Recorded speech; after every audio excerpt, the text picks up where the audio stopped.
Depuis 40 ans, partout en France, l'industrie nucléaire a cherché des terres à maudire pour y stocker éternellement ses déchets radioactifs. Tandis que les piscines d'entreposage de la Hague débordent et que l'État a déclaré d'utilité publique le projet d'enfouissement à Bure, nous avons estimé qu'il était urgent de rappeler la réalité dont plus personne ne parle. Les Françaises et les Français n'ont jamais consenti aux centrales nucléaires et encore moins à leurs déchets. La preuve, partout où la nucléocratie a cherché à s'installer, les populations rurales se sont massivement soulevées contre l'arrivée des rebuts de l'atome dans leur contrée. C'est cette histoire, notre histoire à toutes et tous, dont nous avons cherché à reconstituer le récit depuis le point de vue de celles et ceux qui ont lutté. Dans un pays colonial où le pouvoir des communicants n'a d'égal que celui des ingénieurs, ce récit constitue à nos yeux une pièce historique essentielle dans les débats technocratiques hors sol sur la poursuite du nucléaire. C'était le lendemain que les gendarmes sont venus afficher sous la place une grande affiche en disant que l'Andra pouvait rentrer partout. Dans les maisons, partout. Dans les maisons, dans les terrains. Il avait l'autorisation de rentrer partout. Ah oui.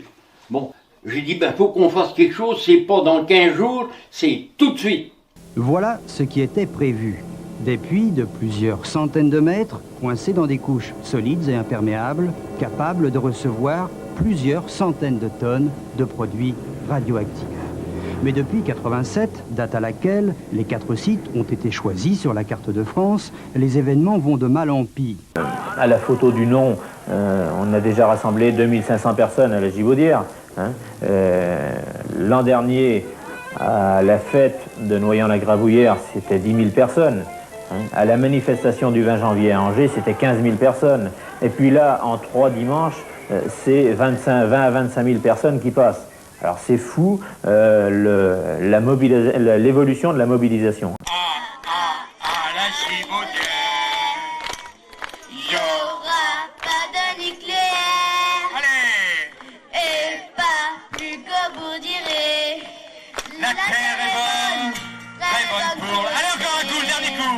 Non seulement on veillera à préserver le bien-être des populations locales, c'est nous, mais on recherchera aussi les possibilités d'améliorer durablement leur qualité de vie. En nous amenant du pognon, du développement local, l'activité économique de la région tout entière pourra se développer grâce à l'afflux de personnel et d'ouvriers de la construction, de visiteurs en grand nombre, ainsi que de recettes fiscales. Mais c'est un conte de fées.